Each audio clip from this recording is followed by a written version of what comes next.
On prie.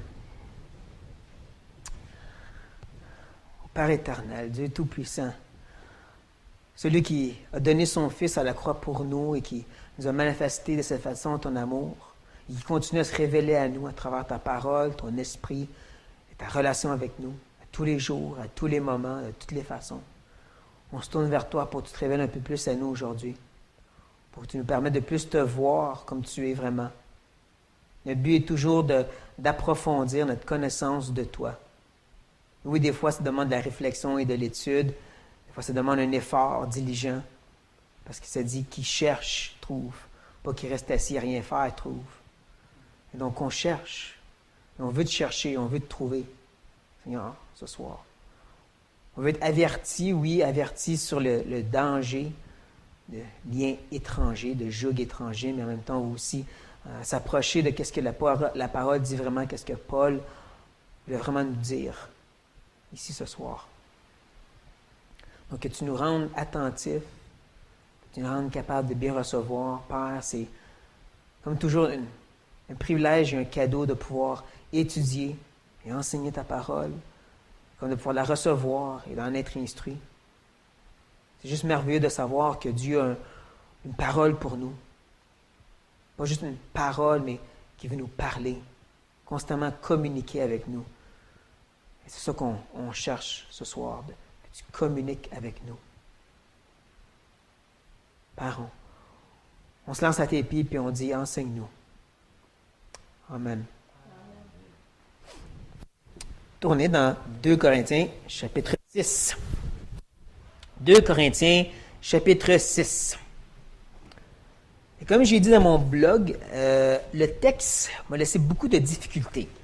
J'ai vraiment dû lutter avec pour bien le comprendre. Je m'explique un peu plus. Nous sommes rendus à la dernière section de la grande parenthèse. La parenthèse qui commence au chapitre 2, verset 14 et qui se termine au chapitre 16, verset 4, où Paul parle de son ministère. La dernière section en soi, c'est les versets 6, 11 à 7, 4, bien sûr. Dans cette section, il y a une parenthèse. Une parenthèse dans la parenthèse. C'est la parenthèse qui m'a donné le plus de difficultés en soi. C'est de la comprendre. Comprendre son utilité et ainsi de suite. Et donc, vous avez compris que c'est sur ce texte que je vais m'attaquer ce soir. Qui veut dire que l'année prochaine, ça fait trop à dire, mais vraiment, c'est l'année prochaine, on va regarder ensemble qu'est-ce qui entoure la parenthèse. Donc, 11 à 13, puis ensuite 2 à 4 qui sont un lien ensemble. C'est ça l'idée, c'est ça se continue, puisqu'à l'intérieur, tu as la parenthèse. Où est-ce qu'on est ce soir? Donc, je vais lire les versets 14 à 1. Ne vous mettez pas avec les infidèles sous un joug étranger. Car quel rapport y a-t-il entre la justice et l'iniquité? Ou qu'y a-t-il de commun entre la lumière et les ténèbres? Quel accord y a-t-il entre Christ et Bélial? Ou quelle part a le fidèle avec l'infidèle? Quel rapport y a-t-il entre le temple de Dieu et les idoles? Car nous sommes le temple du Dieu vivant, comme Dieu l'a dit. J'habiterai et je marcherai au milieu d'eux. Je serai leur Dieu et ils seront mon peuple. C'est pourquoi, sortez du milieu d'eux et séparez-vous, dit le Seigneur. Ne touchez pas à ce qui est impur et je vous accueillerai. Je serai pour vous un père et vous serez pour moi des fils et des filles, dit le Seigneur Tout-Puissant. Ayant donc de telles promesses, bien-aimés, purifions-nous de toute souillure de la chair et de l'esprit, en achevant notre sanctification dans la crainte de Dieu. Sûrement, vous reconnaissez un peu le passage. C'est considéré comme le plus connu de tous les passages de 2 Corinthiens. Vous avez déjà sûrement entendu des messages qui prenaient surtout le verset 14 pour dire qu'il ne faut pas se mettre en lien ou en connexion avec des non-sauvés. Dans le sens, pas se marier avec eux, pas être en affaire avec eux, à cause du verset 14, pas de joug étranger. Oui, non? J'ai entendu ça? Je suis pas d'accord. Je suis pas d'accord que c'est ça que Paul a essayé de nous enseigner principalement. Que c'est pas l'idée ou le but de cette parenthèse. Là, avant que vous me lapidez, je vais m'expliquer. Parce que nous voulons être des bons étudiants de la parole, n'est-ce pas? Nous voulons bien comprendre qu'est-ce que Paul, Dieu, le Saint-Esprit a à nous dire. Pour faire ceci, des fois, il faut faire un effort un petit peu plus diligent que juste lire les versets. Moi, c'est ça que j'essaie de faire avec vous dans nos études ensemble, Corinthiens, Romains, peu importe. Ceci dit, je vais le fermer pour tout de suite, parce qu'avant de comprendre l'enseignement principal du texte, il faut qu'on recule. Il faut premièrement se détacher de ces idées préconçues que le texte enseigne le mal de s'attacher avec les non-sauvés. Parce que comme je dis, ce n'est pas principalement ce que Paul a essayé de dire. Et choisissez les mots comme il faut, principalement. C'est sûr qu'il y a des principes, bibliquement parlant, que c'est nocif de se marier avec une non-sauvée. Ça, c'est certain. Mais comme je dis, je ne crois pas ce que Paul dit, donc enlevons ces lunettes-là pour un instant. On va aussi reculer jusqu'à la première étude qu'on a faite ensemble, l'introduction de 2 Corinthiens, où est-ce que j'ai donné plein d'informations qui entouraient l'épître, et on va retourner dessus maintenant. On va retourner vers, premièrement, le but principal de l'épître. Y a-t-il quelqu'un qui peut me dire c'est quoi le but principal de l'épître? Quelqu'un? Oui, la défense de son apostolat. La défense de son ministère, c'est assez clair. C'est presque juste ça qu'on retrouve, à part des petites exceptions. Chapitre 7, 8 et 9.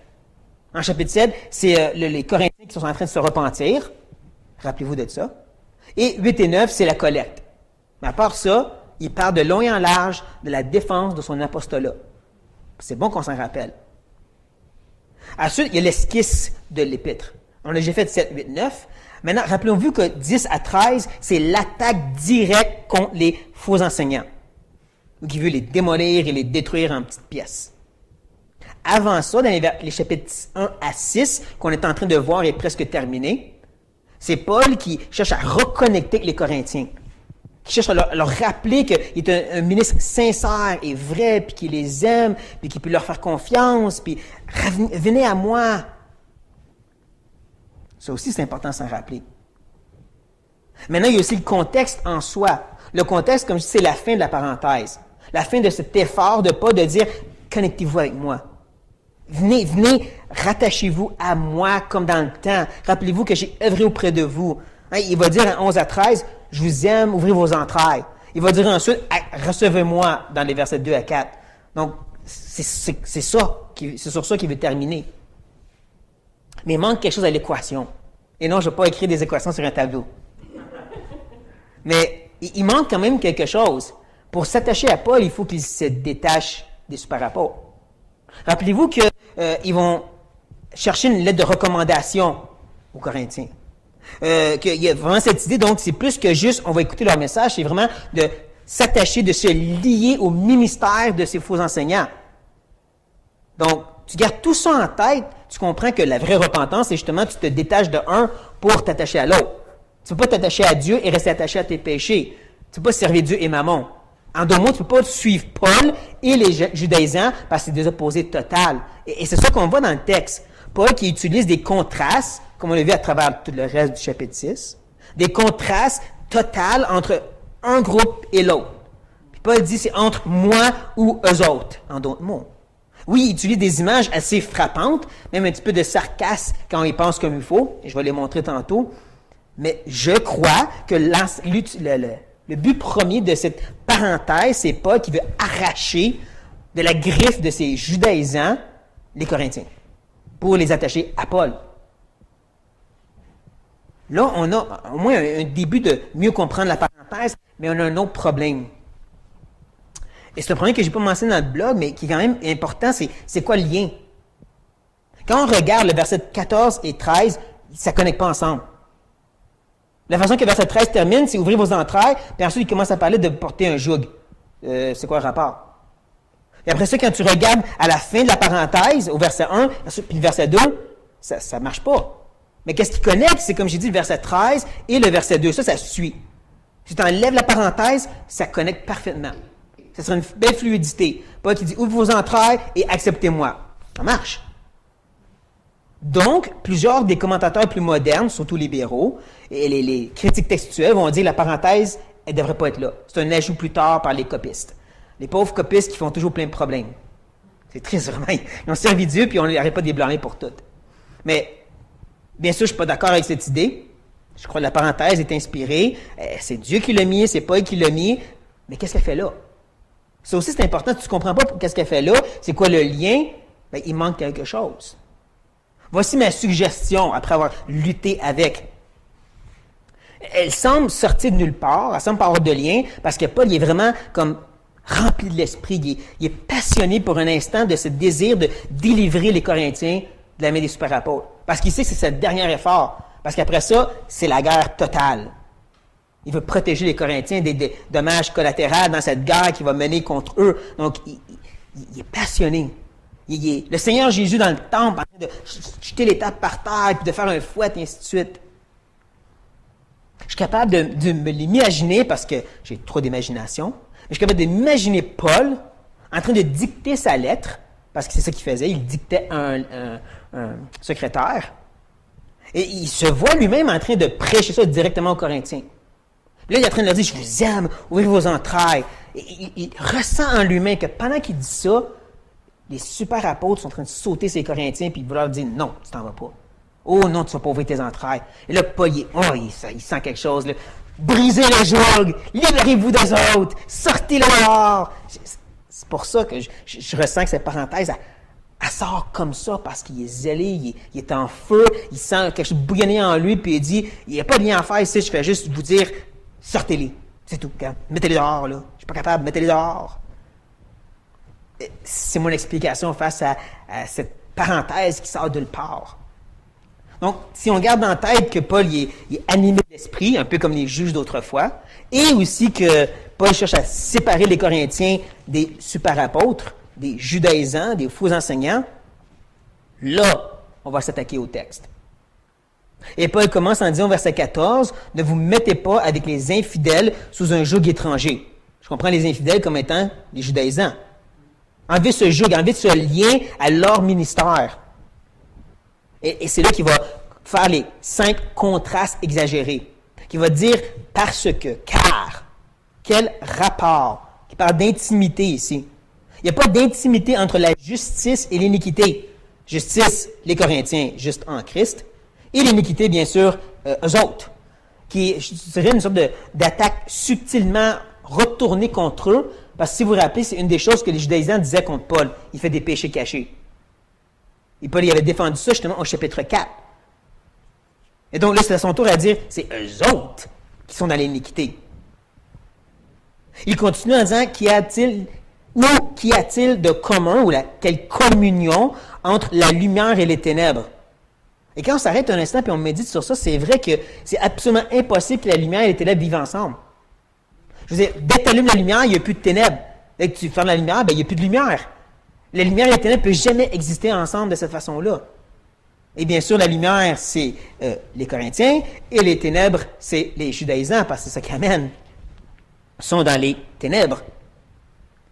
Verset 15 continue en parlant de quel accord, ou c'est intéressant, quelle harmonie, y a-t-il entre Christ et Bélial? Qui est Bélial? On sait ça.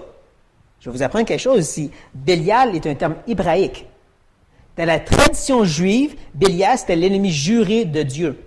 Donc, si je peux dire, c'est la version Satan de l'Ancien Testament pour les Juifs.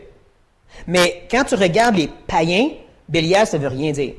Il n'y avait pas de Dieu Bélial. Il n'y a pas de faux idoles ou quoi que ce soit. Pour les Corinthiens, de dire Christ et Bélial, ils seraient grattés à la tête et dire c'est qui Bélial? Alors, je comprends qu'on est Christ, nous autres, mais de qui tu parles? Les judaïsants, eux autres, se sentiraient personnellement visés. Hey, t'as une minute, là. Ces autres, c'est Christ, nous autres, c'est Bélial. Tu nous traites de fils de Satan? Hein, c'est comme Jésus qui a dit à Pierre, regarde-moi Satan. Aïe, aïe, ça fait mal. Eux autres l'auraient compris. Pas les Corinthiens. Il continue en disant, et quelle part a le fidèle avec l'infidèle? Le mot part, c'est portion, c'est territoire. Le fidèle va dans le territoire du ciel. L'infidèle va au territoire de l'enfer. Et il y a un gouffre entre, comme on sait. Donc, il n'y a pas la même portion, mais pas du tout. Et là, il arrive au plus frappant et plus difficile aussi. Verset 16, c'est quoi le rapport, encore l'intime communion, entre le temple de Dieu et les idoles. Bon, les idoles. Je vous dirais que tous les commentateurs et tous les pasteurs que j'ai utilisés ont dit que cette parenthèse, elle est écrite parce que les Corinthiens allaient retourner au temple d'idoles. Parce que ça parle ici d'idoles. Vous suivez jusqu'à maintenant? Idole, temple d'idole. Je ne suis pas d'accord. Parce que chapitre 7, Paul dit qu'il est content qu'ils se repentent. Ils sont dans le processus de se repentir sincèrement. Une repentance de Dieu, là. Ils se repentent de quoi exactement, les Corinthiens? Quelqu'un veut essayer? De quoi qu'ils se repentent? De 1 Corinthien, n'est-ce pas? Ils se repentent de la première lettre où que Paul leur a énuméré plein de problèmes. C'est de ça qu'ils se repentent, n'est-ce pas? Oui? C'est quoi un des péchés qu'ils faisaient dans le Corinthien? Chapitre 8, chapitre 10, il retournait à l'idolâtrie. Il retournait au temple d'idoles et fêtait avec les idoles. Et là, Paul dit, je suis content que vous êtes en train de vous détourner de ça. Donc, pourquoi juste avant, il dit, allez pas aux idoles? S'il dit après ça, je suis content que vous n'allez pas aux idoles. Ça n'a pas de sens. Vous comprenez? Tu ne peux pas dire à quelqu'un, va pas aux idoles, mais je suis content que tu ne vas pas aux idoles. C'est ça. Mais semble, pour moi, ça n'a pas de sens logique. Mais, oui, il parle d'idoles. Mais il a déjà traité les judaïsants de Bélial. Ce serait-tu vraiment dur de les appeler d'idolâtres aussi? S'ils adorent Satan, ils adorent clairement un faux Dieu. Je sais que c'est dur pour nous de dire ça, mais oui, les Juifs qui ont rejeté Christ, ils adorent un faux Dieu. Parce qu'il y a juste Christ. Dieu en Christ. Nouvelle alliance. Et ces judaïsants-là restent attachés à la vieille alliance qui se prépare à être détruite. Ils adorent un faux Dieu dans un temple qui va être démoli. Donc, ils sont idolâtres. C'est la définition d'idolâtre. Mais bon, c'est mon opinion. Et là, Paul nous rappelle que c'est nous, le vrai temple de Dieu. C'est là que Paul va commencer à utiliser des citations. Il va utiliser 3 citations et il va les modifier à la Paul pour parler directement aux Corinthiens. La première des citations, elle se trouve dans Exode 29, 45. C'est celle au verset 16. Et il ajoute cette idée « et je marcherai ». Ça, c'est pas dans Exode 29, 45. C'est un ajout que Paul fait. Et quand on pense à ça, c'est une idée chrétienne. On marche avec Christ. Combien de fois que Paul lui-même va le dire? On marche avec Christ. Donc, prenant cette idée-là dans Exode, que l'Éternel parlait à son peuple, Paul le prend, le personnalise aux Corinthiens. On marche avec Dieu aussi, parce qu'on est le temple de Dieu. Et parce qu'on est le temple de Dieu, c'est pourquoi, verset 17, sortez du milieu d'eux, séparez-vous d'eux, qui est une citation de Ésaïe 52, 11. Ésaïe 52, 11 s'adresse aux Juifs en déportation, à Babylone, quand Dieu se prépare à les sortir de là. Vraiment, après les 70 ans, là. C'est un texte qui dit clairement, je vais vous sortir de Babylone, donc détachez-vous de tout ce qui est babylonien, préparez-vous à partir, vous allez retourner en terre promise. Ce qui est triste, bien sûr, c'est que historiquement, il y a juste une minorité qui ont fait ça, la majorité ont resté à Babylone. Là, Paul prend le texte et il dit, ça c'est nous, là. Je vous dis maintenant, séparez-vous de eux autres, sortez du milieu d'eux, ou non, peut-être on va dire, sortez-les dehors, et ne touchez pas à ce qui est impur. Ça, c'est intéressant parce que le mot toucher ici, c'est pas toucher, c'est agripper. C'est d'être impacté par quelque chose que tu prends, comme l'enseignement des judaïsants peut-être. Hein? Lâchez ça.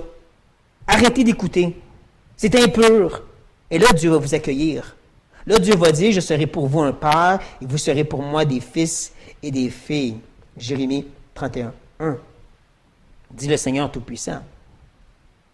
Paul leur rappelle que, donc, ayant de telles promesses, ou possédant de telles promesses, ils sont à nous, bien-aimés.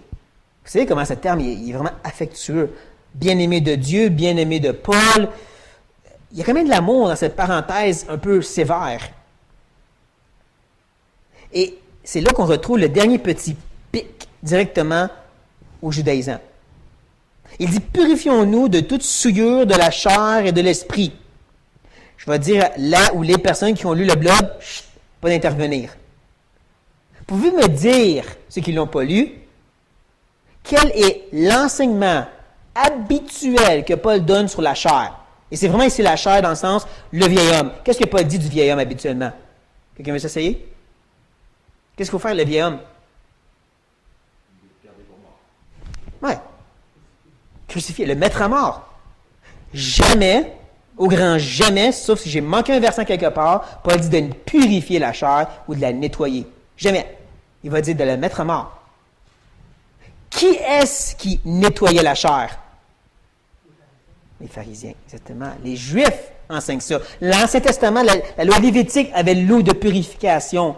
L'enseignement de Lévitique, c'est cette idée que si tu nettoies l'extérieur, tu es moralement purifié, donc dans ton esprit. C'est vrai, c'est l'enseignement de l'Ancien Testament.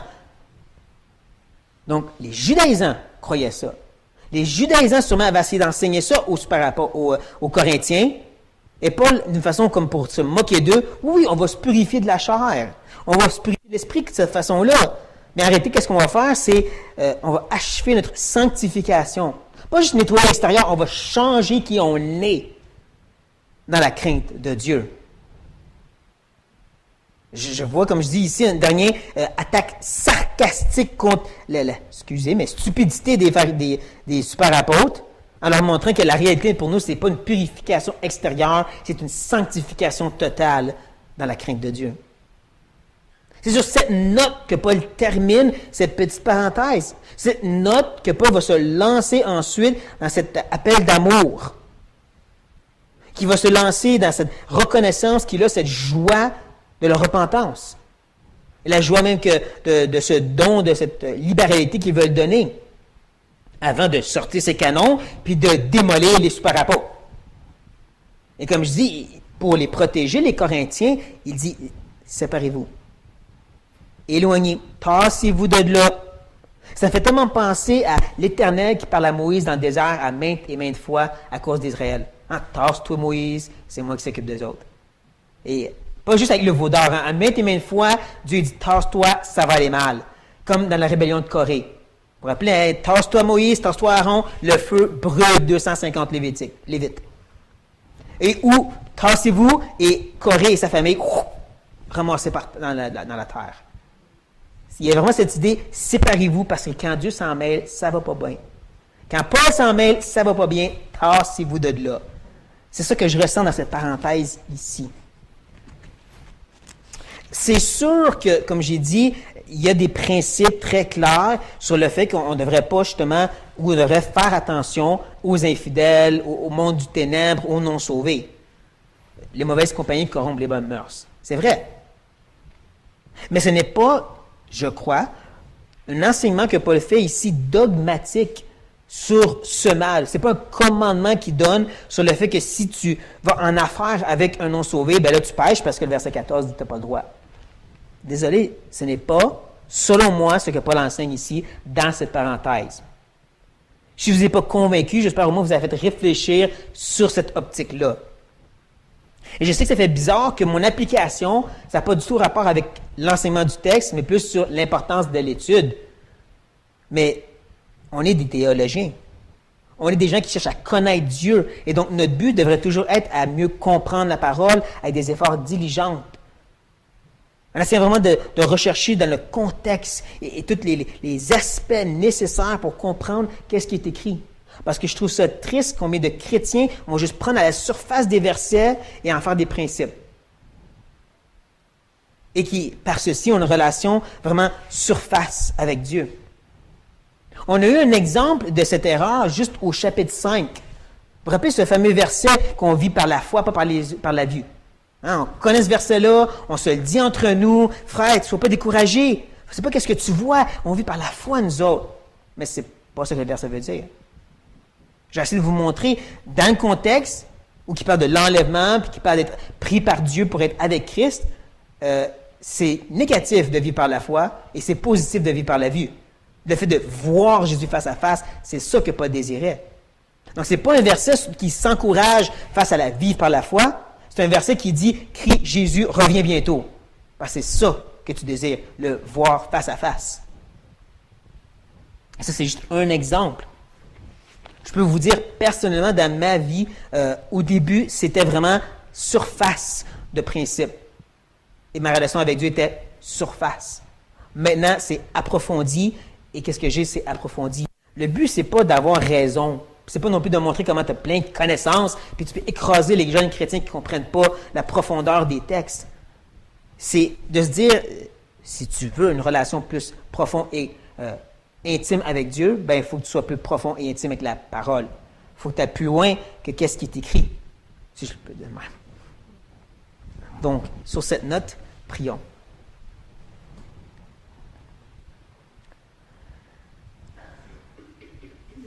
Seigneur, vraiment.